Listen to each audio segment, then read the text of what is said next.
परमेश्वर की इच्छा हम कैसे जान सकता है। मुझे बहुत जवान लोग खास करके जो शादी से पहले कुछ लोग जो जवान लोग मुझसे काफ़ी बार प्रश्न किया कि हम परमेश्वर की इच्छा कैसे जान सकते हैं।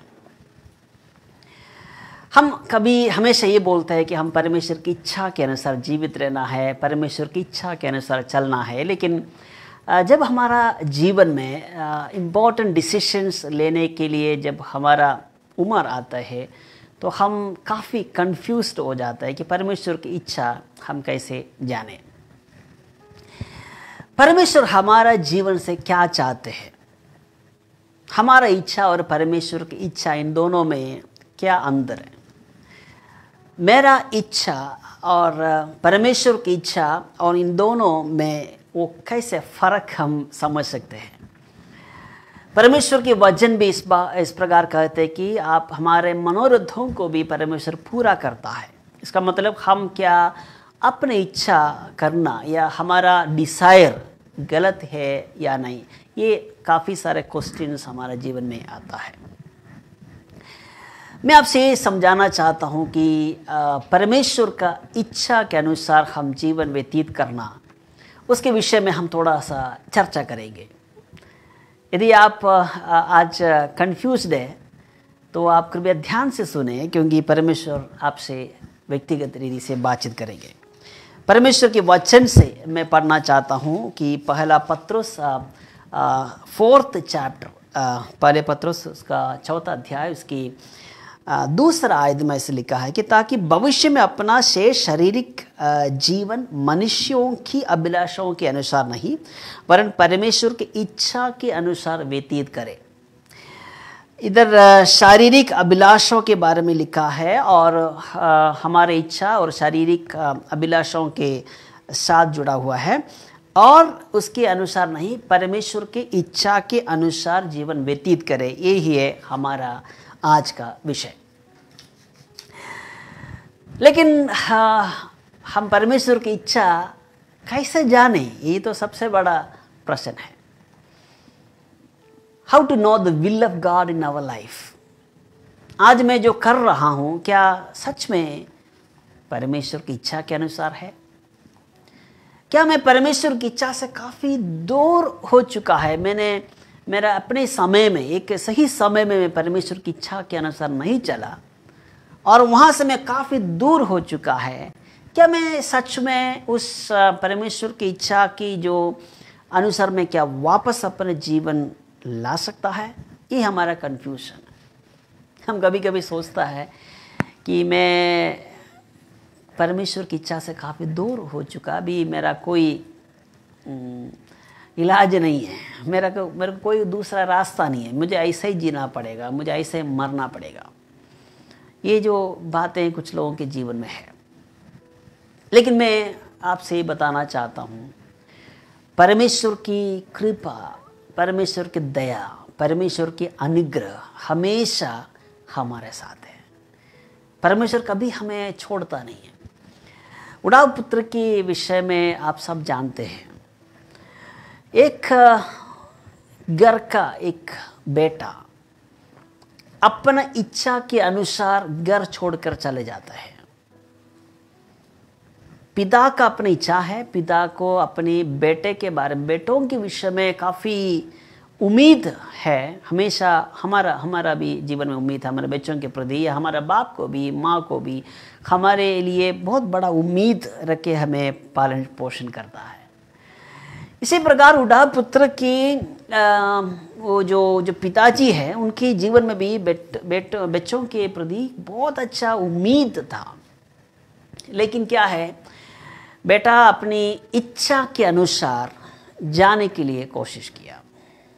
पिताजी ने मना नहीं किया। वो वहाँ से दूर जाने के बाद काफ़ी समय के बाद उनको समझ में आता है कि मैं सच में पिता की इच्छा से मैं काफ़ी दूर हो चुका है। अभी मैं परेशान है, मेरे लिए कोई रास्ता नहीं है। और जब वापस अपने घर की ओर आता है तब परमेश्वर जो उनकी जो पिताजी कभी उनको इनकार नहीं करता। ये जो ये जो पैराबल है, ये दृष्टांत है, किसने कहा? प्रभु यीशु मसीह ने कहा।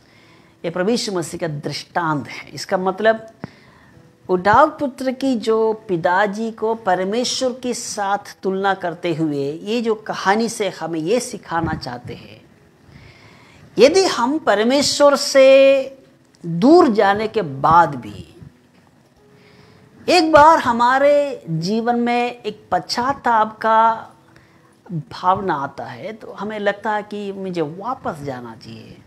जब हम परमेश्वर के चरणों में आकर माफ़ी मांगते हैं, परमेश्वर के पास जब वापस आता है, परमेश्वर का हमें कभी इनकार नहीं करता।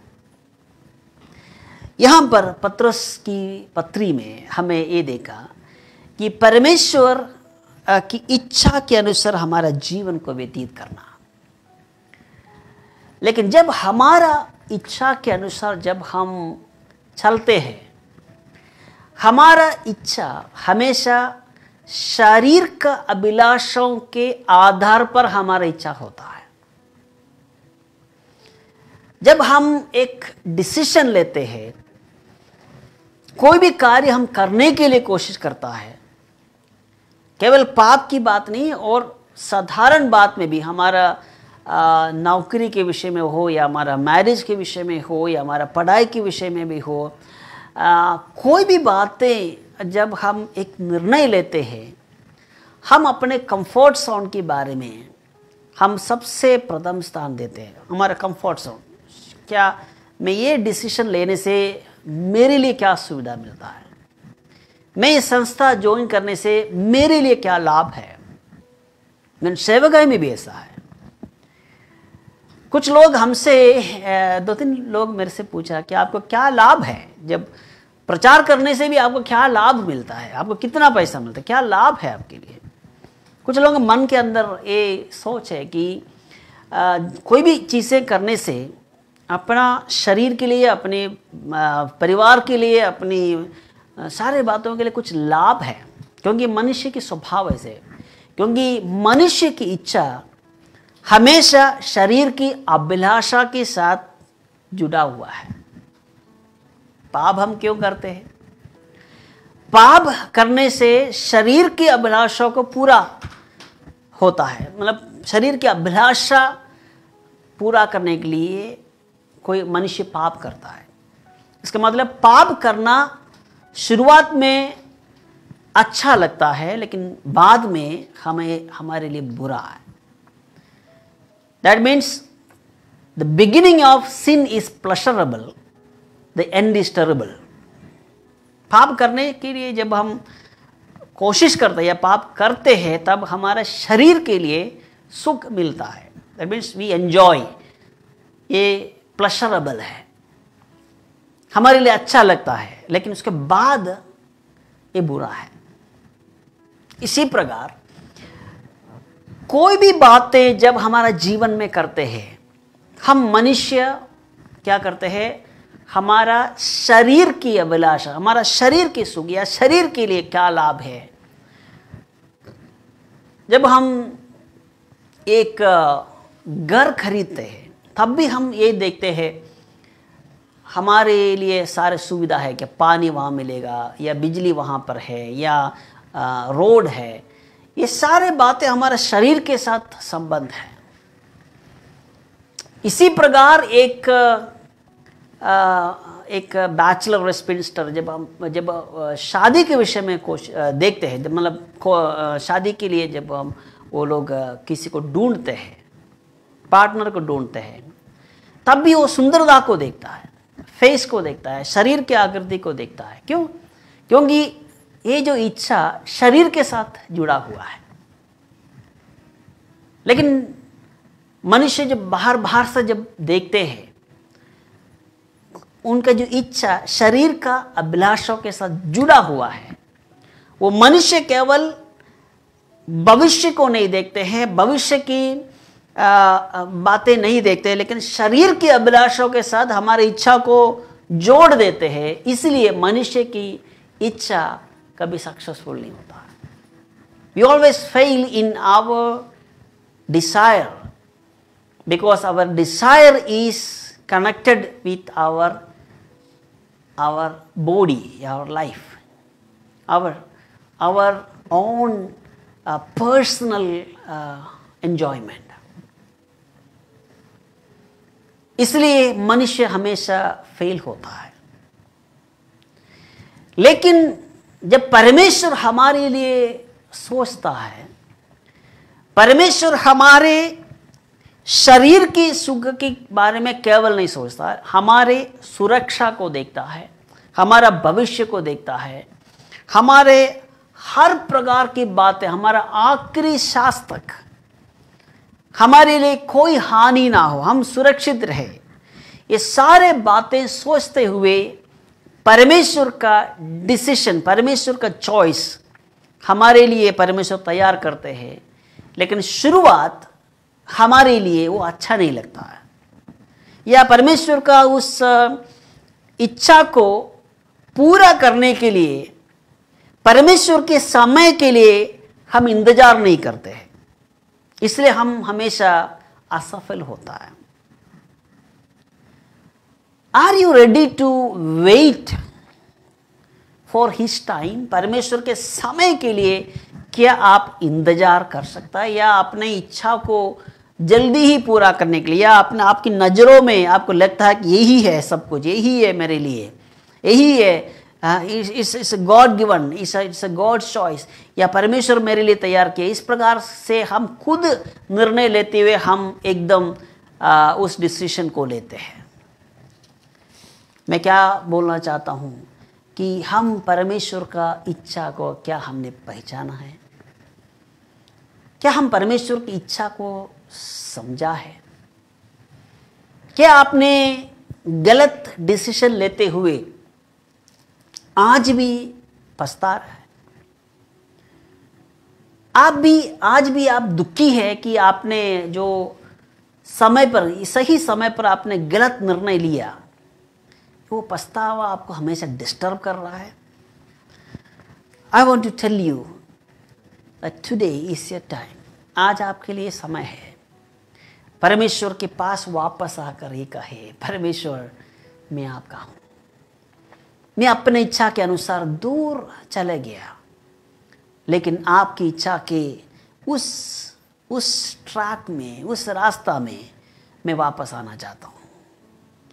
परमेश्वर जब हम वापस आता है, परमेश्वर हमारा शरीर में लगे हुए इस गंदे कपड़ों को परमेश्वर निकालते हैं, हमारा दाग को परमेश्वर निपटाते हैं, मतलब निकाल देते हैं, हमारे शरीर की गंदगी को परमेश्वर साफ करते हैं, और परमेश्वर हमें गले लगाते हैं, और परमेश्वर हमें एक्सेप्ट करता है। बट ओनली वन थिंग, क्या हम परमेश्वर का उस इच्छा के अनुसार हम वापस आने के लिए हम तैयार है कि नहीं? जो कुछ प्रिंसिपल्स मैं आपके लिए ये बताना चाहता हूँ, कैसे परमेश्वर का इच्छा को हम समझ सकते हैं, how to seek God's will in our life. सबसे पहले, सरेंडर योर पर्सनल डिजायर। हमारा व्यक्तिगत इच्छाओं को, या हमारा जो इच्छा है, जो आग्रह है, डिजायर है, ये सारे बातें हम प्रभु के हाथ में समर्पित करो, और प्रभु उसको स्कैन करता है, और प्रभु को समझ में आता है कि हमारा जो इच्छा सच में सही या गलत है। मैं आपके लिए एक वचन पढ़ना चाहता हूँ जो भजन संहिता 37 की 4 में क्या लिखा है। यहोवा को अपने सुख का मूल जान, यहोवा को अपने सुख का मूल जान, और वो तेरे मनोरथों का पूरा करेगा। Take delight in the Lord, and He will give you the desires of your heart. He will give you the desires of your heart. आपकी मनोरथों को परमेश्वर पूरा करेंगे। इसका मतलब क्या है? God is ready to fulfill your desire. लेकिन हमें सबसे पहले हमें क्या करना चाहिए? यहोवा का अपने सुख का मूल जानना है। We have to take delight in the Lord. तभी परमेश्वर हमारे इच्छाओं को पूरा करता है। Desires of our heart. हमारा जीवन में आपको कोई भी डिसीजन आपको लेना है, आज भी आप कंफ्यूज्ड है, परमेश्वर की इच्छा मेरे लिए क्या है, तो सबसे पहले हमें क्या करना है, यदि आपके मन में कोई भी इच्छा है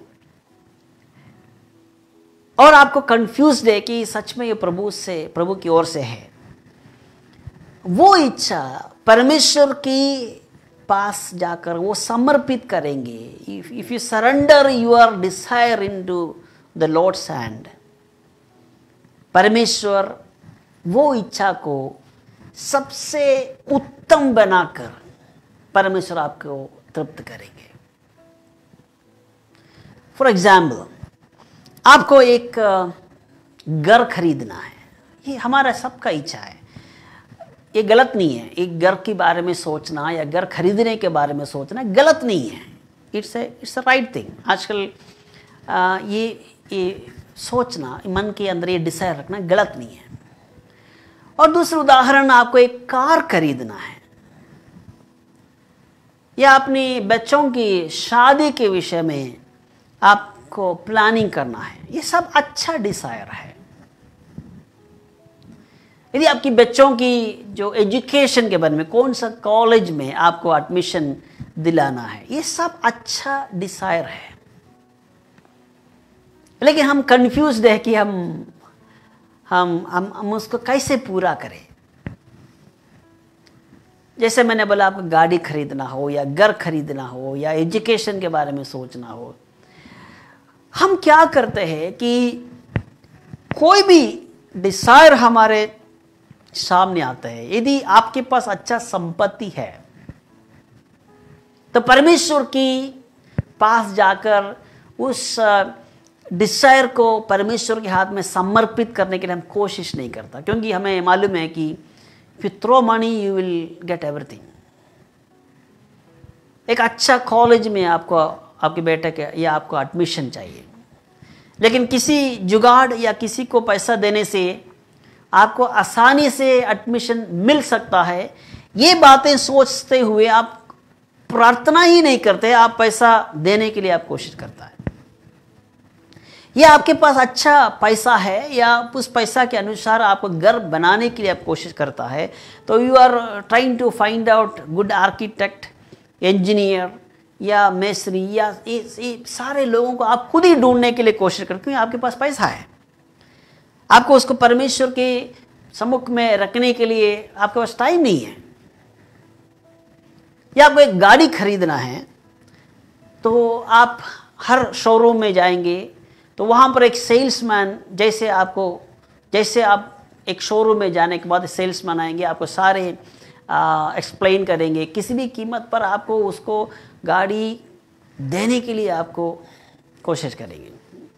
एक बार मेरे पास एक व्यक्ति आया, और कुछ साल पहले की बात है, उस समय मुझे एक गाड़ी खरीदने का इच्छा था। ऐसे मैंने मन में इच्छा रखा, क्योंकि एक ज़रूरी है हमारा सेवकाई के लिए गाड़ी को खरीदना है। तो मैंने ऐसे ही किसी को बोला कि मैं गाड़ी खरीदना चाहता हूँ। तो वो व्यक्ति उनकी दोस्त को जाकर कहा कि इनको गाड़ी का इच्छा है, गाड़ी खरीदने की, क्योंकि वो लोन देने का व्यक्ति था, वो बैंक के लिए काम कर रहा था, लोन के लिए काम कर रहा था। वो मेरे पास आया, खुद ही मेरे पास आकर मुझे बोल रहा था कि आपको गाड़ी हम दिलाएंगे, हम आपको गाड़ी के लोन देंगे, बहुत बातें मैं बोल रहा था। तो मैंने बोला मुझे लोन नहीं चाहिए, मुझे अभी गाड़ी खरीदना भी नहीं। वो बहुत मेरे को इंसिस्ट कर रहा था कि उनकी बैंक से लोन देने के लिए। तो मैंने मजाक से कहा, भाई साहब मैं आपकी जो अमाउंट जो बोल रहा है, आप खुद ही बोल रहे हैं कि मुझे लोन देंगे। तो मैंने उनको बोला कि मैं आपकी बैंक का जो लोन मुझे देने के लिए मैं योग्य नहीं हूँ। मेरा आप सारे डॉक्यूमेंट्स देखने के बाद आप खुद ही रिजेक्ट करेंगे। तो उसने एकदम मेरे को क्या बोला, सर जी हम तो किसी को भी लोन दे देते हैं, हम किसी को भी हम लोन दे देते हैं, फिर आपको क्यों नहीं दे सकता है? आप तो बहुत अच्छे आदमी हैं, तो हम लोग गलत आदमी को भी हम आसानी से लोन दिला देते हैं, तो आपको हम क्यों नहीं देते हैं? दे नहीं सकता। वो इंसिस्ट कर रहा था, ज़बरदस्ती मेरे को लोन देने के लिए कोशिश कर रहा था। तो मेरे को समझ में आया उस व्यक्ति का काम है लोन दिलाना किसी भी कीमत, क्योंकि उनको शायद बैंक से कोई उसका पॉइंट अच्छा मिलता होगा, कुछ ना कुछ बातें होगा। मैं लोन वापस समय पर देगा नहीं है उनका कोई मतलब नहीं है, उनका तो दूसरा डिपार्टमेंट है। मैं वापस लोन समय पर देगा या मेरे से कैसे लोन मुझे वापस पटाना, वो दूसरा डिपार्टमेंट के आदमी। इस व्यक्ति को केवल किसी भी कीमत पर मेरे ऊपर लोन। तो जब हमारे पास ऐसे संसारिक बातें जब हमारे पास आते हैं, हमें लगता है कि इस संसार में सब कुछ आसानी से हम प्राप्त कर सकता है, इसलिए हम परमेश्वर की इच्छा के लिए हम प्रार्थना करते नहीं, क्योंकि हमारे पास सुविधा आ रहा है। यदि हमारे पास पैसा नहीं हो तो भी पैसा देने के लिए लोग प्रयास कर रहा है, तो हम प्रार्थना करने के लिए हम तैयार नहीं होता है। परमेश्वर की इच्छा सच में क्या है, उसके लिए हम हमारा जो व्यक्तिगत इच्छा है वो प्रभु के हाथ में समर्पित करना या प्रभु के पास में कुछ समय बिताना, ये हम कोशिश नहीं करता है। It's a desires of our life, हमारे व्यक्तिगत जीवन की इच्छा है। आई नीड ए कंफर्टेबल घर हो या कंफर्टेबल गाड़ी हो या एक सुंदर पत्नी हो या पति हो या अच्छा कॉलेज हो, कोई भी बात है, ये सब शारीरिक बातें हैं, लेकिन संसार में अवेलेबल है। आजकल की जो युग में everything is available in your finger tip. आज मैं गाड़ी को पेट्रोल डालने के लिए मैं पेट्रोल स्टेशन में गया। जैसे मैं गाड़ी को पेट्रोल स्टेशन में रुका, वहाँ पर मैं पेट्रोल डालने के लिए जैसे मैंने आदमी को बोला, तो दो जन मेरे सामने, मेरा गाड़ी को देखते हुए दो जन मेरे सामने आए। वो टाई कोट पहना हुआ, बहुत अच्छा टिप टॉप, दो अच्छा पर्सनालिटी वाले दो भाई लोग मेरे सामने आकर बोला, सर हम आपको क्रेडिट कार्ड देंगे। क्रेडिट कार्ड हम 5 मिनट केवल। मैंने बोला मेरे पास टाइम नहीं है अभी, मैं अर्जेंटली मैं कहीं जा रहा हूँ। उन्होंने बोला सर हम आपको क्रेडिट कार्ड देने के लिए तैयार हैं। जैसे पहले तो क्रेडिट कार्ड मिलना बहुत असंभव बात था। अभी जैसे केला बेच रहा है या कोई सब्जी बेच रहा है, इसी प्रकार रास्ताओं में हमारे पीछे पड़कर क्रेडिट कार्ड बेचने के लिए कोशिश कर रहा है। शायद मेरा ड्रेस को देखते हुए, मेरा गाड़ी को देखते हुए रास्ता में लोग हैं, वो मेरे पीछे पड़ रहा है। मैंने बोला आई डोंट वांट। नहीं sir, it will take only 5 minutes, हम आपको क्रेडिट कार्ड देने के लिए तैयार है। मैंने बोला आई डोंट वांट, मुझे नहीं चाहिए बोलने के बावजूद भी वो जबरदस्ती मेरे पीछे पड़ा हुआ है। मैंने बोला भाई साहब क्या आप केला बेच रहे जैसे क्रेडिट कार्ड बेच रहे हो? आई डोंट वांट। मेरा कहने के मतलब in this 21st century most of our desires are being fulfilled by this world itself. संसार की हमारा जो चारों तरफ हमारा इच्छाओं को पूरा करने के लिए हमारे पास सुविधा है, लेकिन वो सुविधा देने वाले कल का दिन में क्या होगा, हमारा भविष्य में क्या विपत्ति आने वाले है, उसके बारे में कभी नहीं बताता है।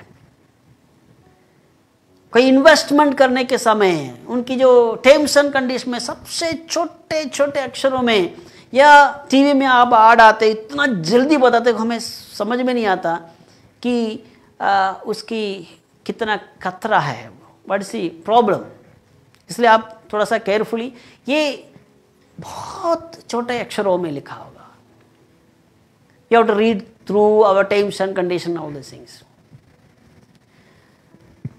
हमारा इच्छा, हमारा शरीर की अभिलाषा पूरा करने के लिए संसार तैयार है। लेकिन कल हम कौन सा विपत्ति में जाके गिरने वाले हैं वो कभी हमें नहीं बताता है। इसलिए मैं कहना चाहता हूं, यदि आपका इच्छा को पूरा करने के लिए सुविधा आपके पास है तो भी समय लेते हुए, परमेश्वर की उपस्थिति में बैठते हुए, उसका कंफर्मेशन लेने के बाद अगर लेने के लिए तैयार होंगे तो परमेश्वर उसका अरेंजमेंट ऑटोमेटिकली आपके पास आकर करेगा, क्योंकि परमेश्वर को मालूम है आपकी भविष्य क्या है। एक बार मैं किसी को बातों में मैं कह रहा था, आई don't know what is my future but I know who holds my future.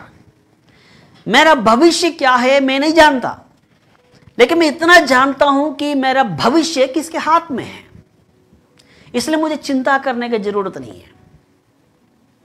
If I am sick, अगर मैं बीमार हूं तो मुझे चिंता करने की जरूरत नहीं, क्योंकि परमेश्वर को मालूम है कि यदि मैं बीमार है मुझे किस प्रकार की अरेंजमेंट मेरे लिए करना है, कौन सा डॉक्टर से मिलना है या कौन सा मेडिसिन को लेना है। ये सारे बातों को परमेश्वर खुद ही तब अरेंज करेगा जब आप अपने जीवन को परमेश्वर के हाथ में समर्पित किया हुआ व्यक्ति हो, तब परमेश्वर आपके लिए सब कुछ करेगा। So submit, surrender your personal desires into God's hand.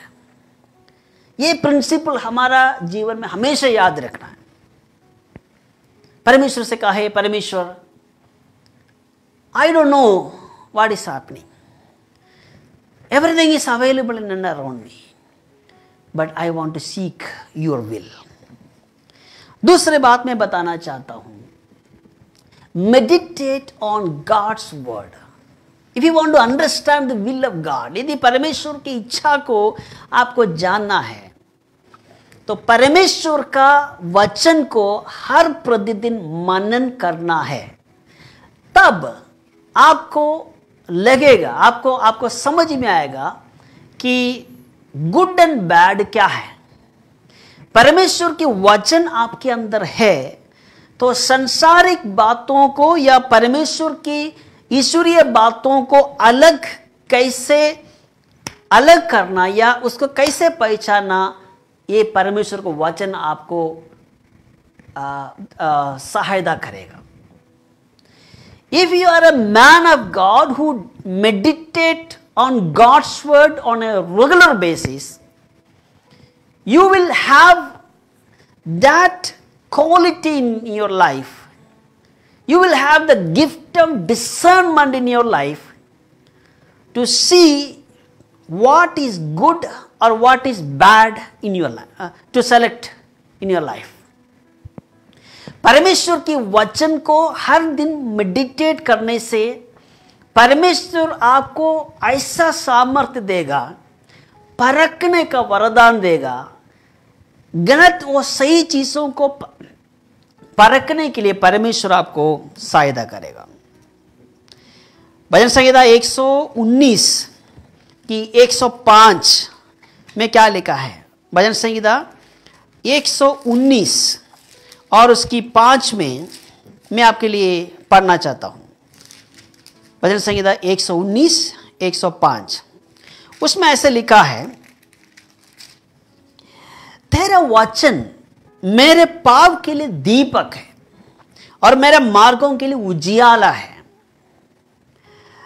Your word is a lamp to guide my feet and a light for my path.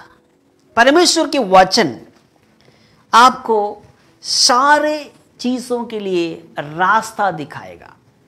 So you have to meditate on God's word. परमेश्वर का वचन को मनन करना है आपको सही रास्ता समझने के लिए। हमारे अंदर बहुत इच्छा है, लेकिन परमेश्वर की इच्छा कैसे समझना है वो केवल परमेश्वर के वचन आपको मदद करेगा। Your word is a lamp at my feet. परमेश्वर की वचन है मेरे लिए सब कुछ। इसलिए परमेश्वर के वचन लगातार पढ़ने के लिए कोशिश करो। Meditate every day, read through the Bible every day. तब परमेश्वर के वचन आपको समझाएगा क्या सही है क्या गलत है। और आप जब कोई डिसीजन लेने के लिए जब आप कोशिश करते हैं तब परमेश्वर के वचन आपको याद करेगा। एक विश्वासी कभी एक अविश्वासी से शादी नहीं करता है। मैंने देखा है कुछ विश्वासी एक अविश्वासी के साथ शादी का संबंध के लिए कोशिश करते। मैं सोचता हूँ क्या कभी वचन पढ़ा नहीं है? कुछ लोग डिसीजन लेते समय, कोई भी डिसीजन लेते समय हमें इतना कंफ्यूज होता है, क्या ये सच में परमेश्वर के वचन को पढ़ा नहीं? क्योंकि परमेश्वर के वचन में स्पष्ट सही लिखा है, don't do this and don't do that. लेकिन वो लोग करने, क्योंकि परमेश्वर के वचन यदि हमारा दिल में जीवन में कार्य करता है तो सही डिसीजन लेने के लिए परमेश्वर के वचन हमें सहायता करता है। तो तीसरी बात मैं बताना चाहता हूं, spend focused time in prayer. लगातार प्रार्थना में लगे रहे, प्रार्थना में लगे रहे। तो मैं कल शाम को एक प्रभु के दास से मैं बात कर रहा था, फोन में बात कर रहा, वो ट्रैवल में थे। तो वो फ़ोन में बात करते समय उन्होंने बोला कृपया मैं फ़ोन काट रहा हूँ क्योंकि मेरा इस फ़ोन में जीपीएस लगा हुआ है। मैं ड्राइविंग कर रहा हूँ, या ड्राइविंग करते समय मैं एक शहर में हूँ, मुझे जीपीएस सही रास्ता मुझे बता रहा है। जब फ़ोन आते समय वो जीपीएस कट गया, दैट मीन्स वो डिस्कनेक्ट हो गया, या हम फ़ोन में बात करते समय वो स्क्रीन दिखाई नहीं दे रहे। इसलिए मेरा फ़ोन डिस्कनेक्ट करने के लिए उन्होंने मेरे से रिक्वेस्ट किया। मैंने बोला कोई बात नहीं, आप जल्दी से डिस्कनेक्ट कर दीजिए, आप जीपीएस में ध्यान दीजिए, क्योंकि वो जीपीएस है वो उनको सही रास्ता दिखा रहा था। उस जीपीएस को देखते, क्योंकि वो सैटेलाइट है, वो उनके सारे सही, उनको जहां जाना है वहां पर वो जाने का उस रास्ता, उस डेस्टिनेशन पूरा सेट किया हुआ है। उस जीपीएस की उनके अनुसार वो उनकी जो गाड़ी लेफ्ट राइट जहाँ जाना है वो सब बताते, उसके आधार पर जा रहे हैं। उसकी बीच में दूसरा कोई डिस्टरबेंस आते समय वो रास्ता भटक जा सकता है। यू कैन डिस्ट्रैक्ट, आप गलत रास्ता में जा सकते हैं। उस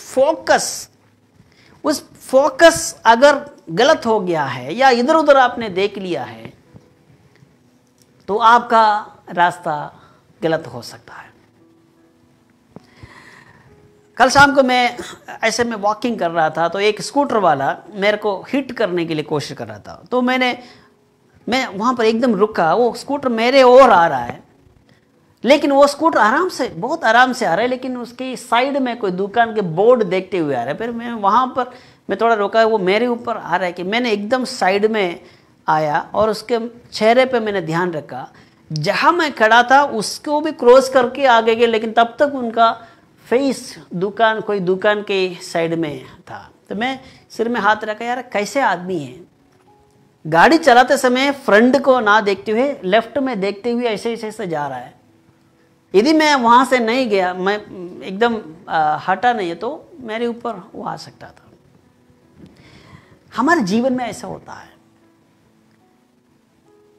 When you spend your life focused in prayer, that means focus मतलब आपका हमेशा प्रार्थना, मतलब परमेश्वर के साथ वो वार्तालाप, परमेश्वर के साथ कम्युनिकेशन।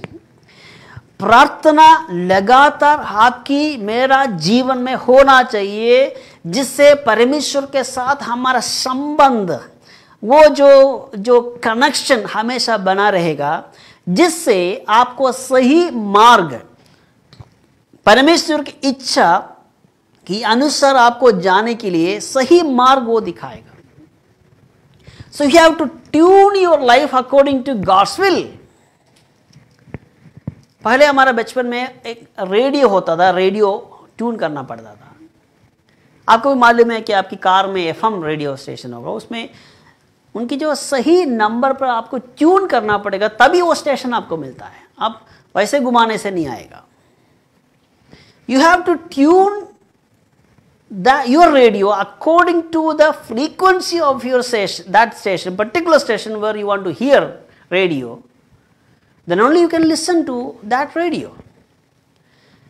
परमेश्वर की आवाज आपको सुनना है, परमेश्वर का इंस्ट्रक्शन आपको सुनना है, तो परमेश्वर के साथ सही ट्यूनिंग करना है, वो केवल प्रार्थना से होता है।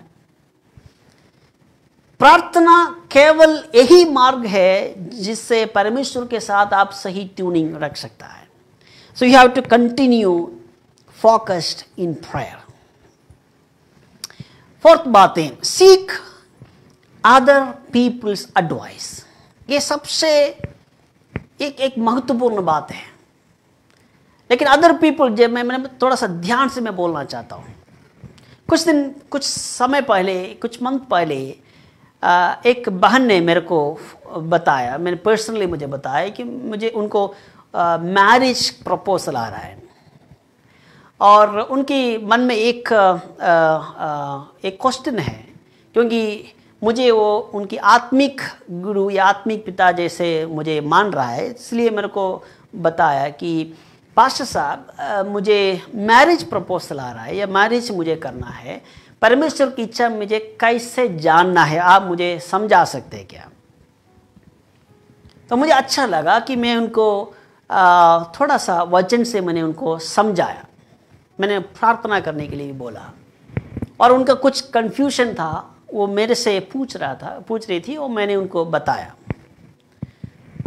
सो she was asking some guidance. वो मुझसे इसलिए पूछ रही थी क्योंकि परमेश्वर की वचन लगातार मुझसे, मेरा जो प्रचार वो लगातार सुन रहे, और उनको लगा कि मैं सही व्यक्ति हूँ उनकी जो वो बातें पूछने के लिए। इसी प्रकार मैं भी प्रभु के दास लोगों से मदद मांगता हूँ। कुछ बातों मैं यही नहीं बोलता कि मैं केवल प्रभु से प्रार्थना से मांगता हूँ, मैं किसी से कोई एडवाइस नहीं, ऐसा नहीं है। और कोई भी एडवाइस प्रभु की दास लोग आपको बताता है तो आपको उसको सुनना है। You have to seek advice. उसका सबसे इंपॉर्टेंट बात मैं बताना चाहता हूं, आपको कोई भी एडवाइस आपको स्पिरिचुअली लेना है, सबसे प्रथम आप अपनी पास्टर से एडवाइस लें। Your local pastor. आपकी लोकल पास्टर शायद आपकी नज़र में बड़ा क्वालिफाइड नहीं हो, या आपको लगता है कि पास्टर से नहीं पूछना, किसी और से पूछना, गलत बात है। लेकिन आपको अपनी लोकल पास्टर से एडवाइस लेना जरूरी है, क्योंकि परमेश्वर ही आपके लिए सबसे इम्पोर्टेंट, आपके लिए जो लोकल पास्टर जो नियुक्त किया गया है। So you have to seek advice to your local pastor. Your parents, आपकी जो आत्मिक गुरु लोग हैं, जो आत्मिक बातों जो सीखने के लिए जिससे आप सीखते हैं, उनसे आप अपनी एडवाइस को लेना है। और कोई भी प्रभु की दास लोग आपको कुछ वार्निंग देता है, डोंट डू दिस, कोई भी वार्निंग आपको देता है तो उसको नजरअंदाज नहीं करना। कोई भी बात, छोटे छोटे बातें होंगे, आपको वार्निंग देते हैं तो उस वार्निंग को आप थोड़ा सीरियसली लेना है। फॉर एग्जाम्पल, आपको थोड़ा सा ड्राइव करना है, तो एकदम कोई व्यक्ति ने आपको बोला कि आज नहीं जाना, कोई बात नहीं, चलेगा, कोई बात, हम तो रोज चलाते हैं, नो प्रॉब्लम, ऐसा नहीं, कभी नहीं है। यदि आपको एक वार्निंग दिया है, डोंट गो टुडे, तो जितना भी अर्जेंट बात हो उसी वक्त आप कैंसिल कर देना, क्योंकि बहुत बड़ा खतरनाक दुर्घटनाओं को परमेश्वर ऐसे रोक देता है। मैं आज एक लाइव स्ट्रीम देख रहा था, मैं उनका गलत नहीं बोल रहा, एक प्रभु की दास का डेथ हो गया। आप गलत नहीं समझना, वो लाइव टेलीकास्ट में उनकी जो फ्यूनरल सर्विस में वो बता रहा था कि वो कहीं जा रहा था, उनका एक्सीडेंट हो गया, हस्बैंड वाइफ थे, वो हस्बैंड का डेथ हो गया, वाइफ उस फ्यूनरल सर्विस में बता रहे थे। मैंने उनको बोला कि आज नहीं जाना, आज नहीं जाना। तो उन्होंने कहा कि मुझे जाना ही पड़ेगा, यदि आप नहीं आए तो आप घर में रहो, मैं अकेले चले जाऊंगा। लेकिन उन्होंने बोला उनका अकेले छोड़ना अच्छा नहीं, हम मैं भी चले जाते। जबरदस्ती उनके साथ चला गया, दोनों का एक्सीडेंट हो गया, उनका मृत्यु भी हो गया। परमेश्वर की इच्छा है, मैं वो आप गलत व्याख्या नहीं करना, लेकिन मैं एकदम हैरान हो गया उस मैसेज को मैं सुन रहा था आज। तो हमारा जीवन में कोई भी बुरा वक्त आने से पहले परमेश्वर किसी व्यक्ति के द्वारा एक वार्निंग जरूर देता है, लेकिन हम नजरअंदाज करता है। शायद आपकी पत्नी से होगा, शायद बच्चों से होगा, शायद आपके माता पिता से होगा, या कोई भी व्यक्ति से आके बोलेंगे आज नहीं जाना। लेकिन हम क्या करते हैं, हम तो कोई बात नहीं, हम चला जाऊंगा, हम जबरदस्ती चला जाता है। आपकी इच्छा कभी पूरा करने के लिए कोशिश नहीं करना। शायद आपको मालूम है कि you are perfect person in this field, आप इस फील्ड में बहुत अच्छा होंगे। जो मुझे बोलने वाला इतना ये नहीं है, मेरा इतना एक्सपीरियंस नहीं है, लेकिन मैं कहना चाहता हूँ परमेश्वर आपको लोगों के द्वारा आपको एडवाइस देता है। सो सीक अदर पीपल्स एडवाइस। परमेश्वर लोगों के द्वारा आपसे बातचीत करता है, इसलिए आप इन बातों को बिल्कुल ध्यान से कोशिश करना है। कंसिडर योर सर्कमस्टेंसेस, ये बहुत इंपॉर्टेंट बात है। आपकी जो जीवन में बहुत सारे अपॉर्चुनिटीज आ सकता है, बहुत सारे ओपन डोर्स बहुत आ सकता है, लेकिन आपके सर्कमस्टेंसेस को आपको कंसिडर करना बहुत जरूरी है। मेरा जीवन में मैं ओपनली बोलना चाहता हूँ, बहुत सारे ऑफर आया हुआ है। ऑफर आप समझ सकता है कि जिससे मुझे बहुत कुछ फायदा मिल सकता है। ऑफर, क्योंकि मेरा एक्सपीरियंस के अनुसार या मेरा बैकग्राउंड को देखते हुए कुछ लोग अपने लिए फ़ायदा समझते हुए शायद कुछ ऑफ़र मेरे पास आए। मैंने को बोला कि आप हमारे पास आओ, हमारे साथ ज्वाइन करो, you will get all this things, बहुत सारे। लेकिन उसी वक्त परमेश्वर मुझे गाइडेंस दिया है और मेरे सर्कमस्टांसेस को मैं समझा। ओपन डोर्स को एकदम एक्सेप्ट नहीं करना। ओपन डोर्स जब आपके जीवन में आते हैं, खुले दरवाजा आपको दिखाई देता है, अब ये नहीं सोचना ये सब परमेश्वर की ओर से है। 21 दिन फास्टिंग लेते हैं आप, 40 डेज फास्टिंग लेते हैं या 7 दिन फास्टिंग लेते हैं, कुछ विषय के लिए आप प्रार्थना करते हैं। वह 7 दिन या 21 दिन प्रार्थना करने के तुरंत बाद आपके प्रार्थना का उत्तर मिला हुआ, जैसे आपके लिए ओपन डोर्स आते समय एकदम आपके मन में क्या आता है, मैंने 7 दिन उपवास किया, 21 दिन उपवास किया, परमेश्वर ने मेरा प्रार्थना को उत्तर दिया। मैं कहना चाहता हूं, immediate answer to your prayer, ये सारे देखते हुए आपको ये नहीं सोचना है कि ये परमेश्वर की ओर से है। इमीडिएट आंसर्स आपको जो आपके माइंड में आपको जो लग रहा है कि इमीडिएट आंसर है, एकदम परमेश्वर ने उत्तर दिया, ये हमेशा परमेश्वर की ओर से नहीं है। उदाहरण, प्रभु यीशु मसीह 40 दिन उपवास लिया, उसके बाद प्रभु यीशु मसीह को भूख लगा, तुरंत कौन आया पत्थर से रोटी बनाओ करके बोलने के लिए? 40 दिन उपवास लेने के बाद कौन आया उनके पास कहने के लिए कि सारे संसार में तेरे हाथ में सौंप दूंगा? शैतान।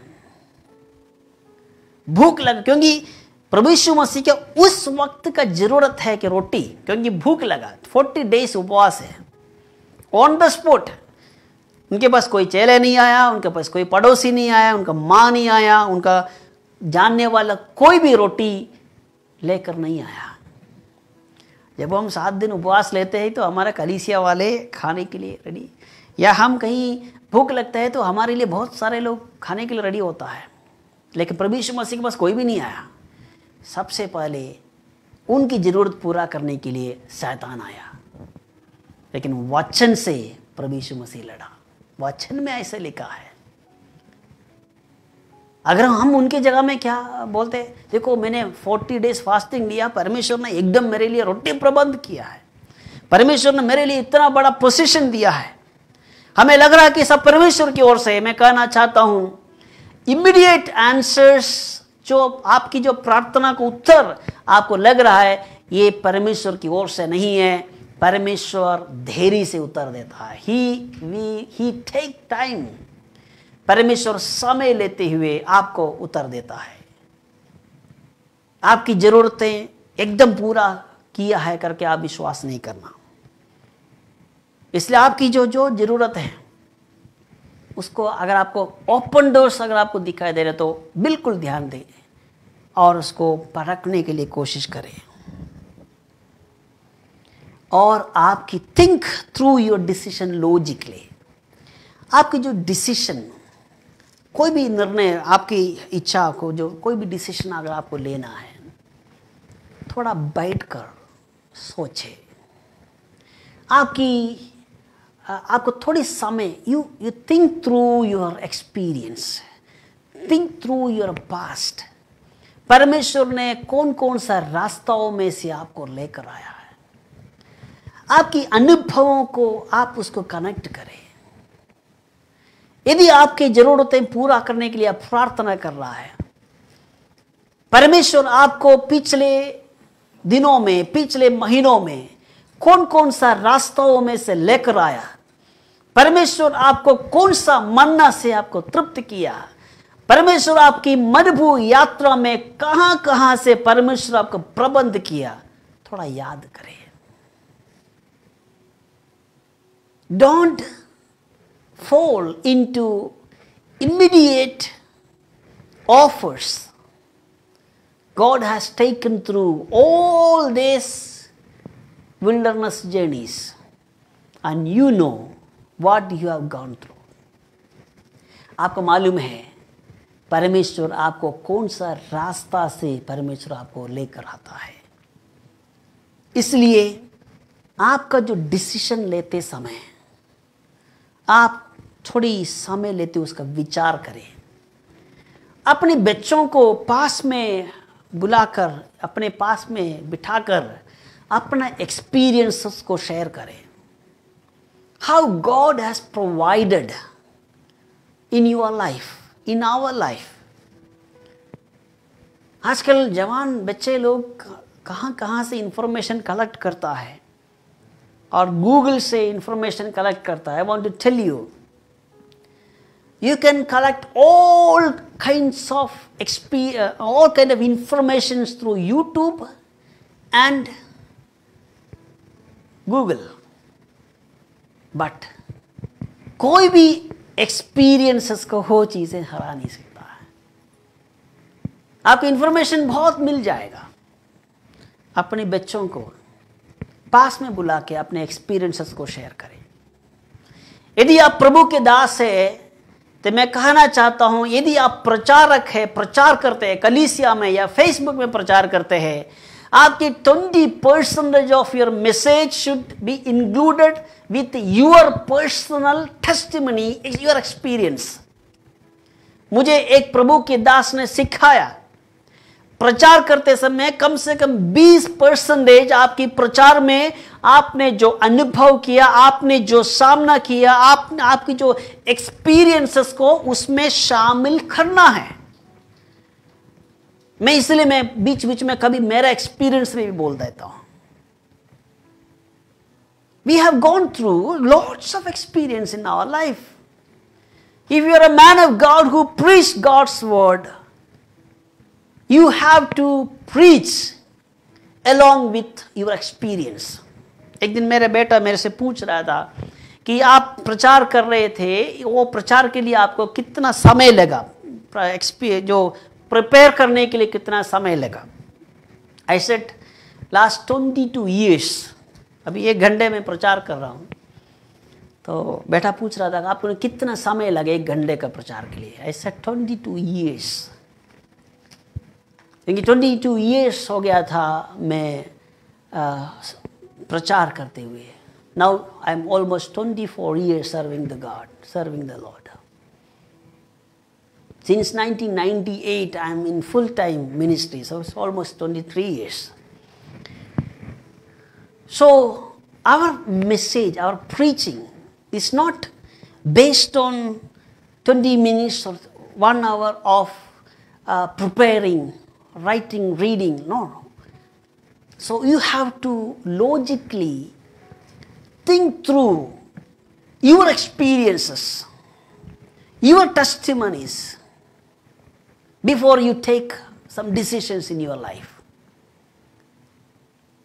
इसका सबसे बेहतर उदाहरण है दाऊद का।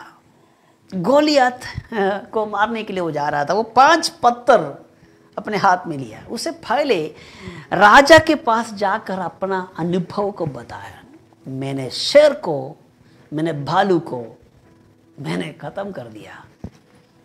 और उनको मालूम है अपने जो शरीर में जो सारे चीज़ें पहनाया गया, उससे कोशिश किया तो भी नहीं हुआ। तो राजमहल से एक युद्ध के लिए जा रहा था, उनका सारे सुविधा राजा ने दिया, फिर भी ये सारे चीज़ें उन्होंने इनकार किया।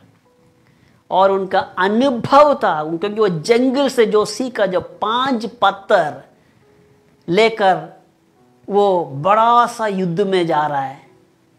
ही कुड हैव टेकन, आजकल होता तो मशीन गन AK-47 लेकर जाते, क्योंकि ये सब कुछ अवेलेबल है। क्योंकि you are going for a big war, you are not going from a jungle, you are going from a palace, you are going on behalf of the king. He can provide everything that you want, but he has rejected everything, every offers, and he has taken what he has learned through that wilderness experience, that forest experience, that loneliness experience. I want to tell you, आपकी सेवकाई में आप आगे बढ़ते समय संसार की सारे लोग आपको ऑफर दे सकता है, फाइनेंशियल ऑफर दे सकता है, आपको सब कुछ आपको दे सकता है। God will give you, people will offer you so many things, but I want to tell you, God has trained through that local experiences. 5 पत्थर होगा या छोटे छोटे बातें होगा, वो परमेश्वर की इच्छा पूरा करने के लिए परमेश्वर ने आपको जिस रास्ता से लेकर आया, उस एक्सपीरियंसेस को भी साथ में आप प्रयोग करें, then you will fulfill God's will in your life. It's not your will. जब आप अपनी इच्छा को पूरा करने के लिए कोशिश करेंगे, संसार की ऑफर आप उसमें जल्दी आप गिरेंगे।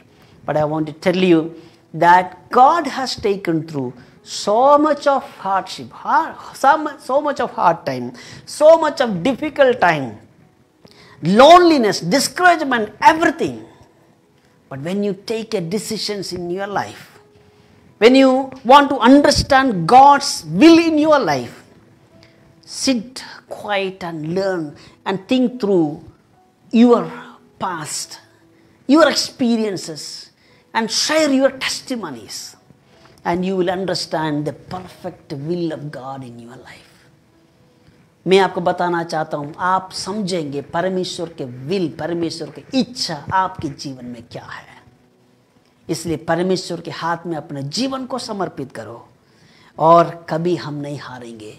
यदि परमेश्वर की इच्छा के अनुसार हम जीवन व्यतीत करेंगे, you will never fail my dear brother, you will never fail my dear sister. आप कभी हारेंगे नहीं, कभी आप नहीं गिरेंगे। And God will take through best time in your life. आपका जीवन में कभी पछतावा नहीं होंगे, यू विल नेवर रिग्रेट, कभी पछतावा नहीं होंगे। You will be happy, you will be happy, आप खुश होंगे, आखिरी सांस तक खुश रहेंगे।